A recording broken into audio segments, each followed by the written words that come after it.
Bacteria can be harmless, or they can make you very ill. A few hundred years ago, millions of people died of simple infections. However, a superweapon was developed, antibiotics, which are natural or synthetic molecules that inhibit the growth of or kills microorganisms. They are used in the treatment and prevention of bacterial infection. Antibiotics were accidentally discovered by Alexandra Fleming in 1928. This discovery has led to antibiotics being used as a major line of defense to infection, which has saved many lives. So how do antibiotics fight bacteria? Some antibiotics disrupt the systems in the cell, like the cell membrane, i.e. the skin of the bacteria. The bacteria fought back and started to develop resistance to antibiotics. So how did bacteria develop resistance to antibiotics? Antibiotic resistance has occurred due to the evolution of more beneficial traits in bacteria which are passed on to offspring. The mutated bacteria survive while the other bacteria die off.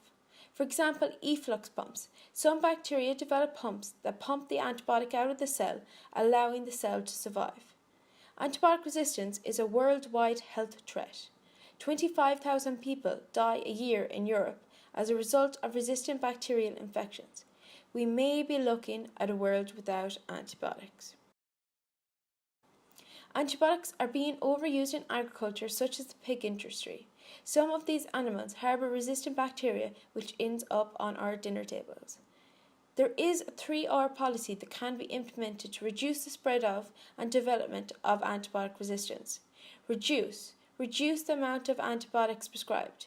Refine the right dose of the right drug at the right time. Replace, identifying and using alternatives to antibiotics. Bacteria evolve. However, humans do research, which includes the Train2Target consortium, which aims at delivering leads for new antibacterials. Train2Target is a global approach with the involvement of 7 research institutes, 15 early-stage researchers, 4 companies and 6 partner organisations. This project has received funding from the EU 2020 Research and Innovation Programme.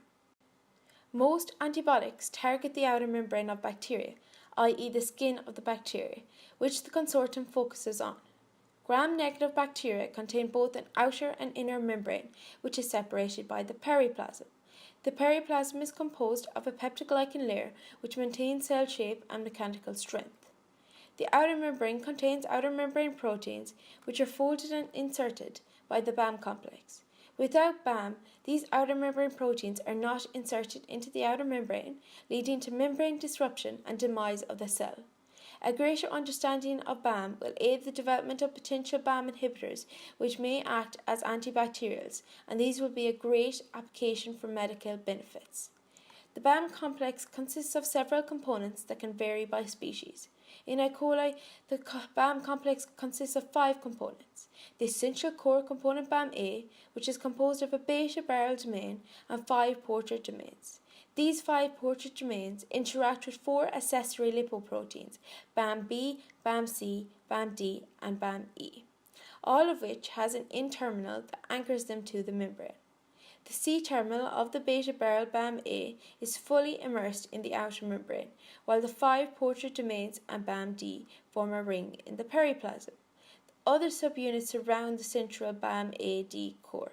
BAM-A and D are the only essential subunits of the complex, while B, C and E are non-essential. Train2Target aims to dissect this machinery at a molecular level to determine its function, its assembly and its interaction with its substrates. All of this information will help develop targets for potential new antibacterials, aka alternatives to antibiotics. Thus, the fight against bacteria continues. I'd like to thank you for listening.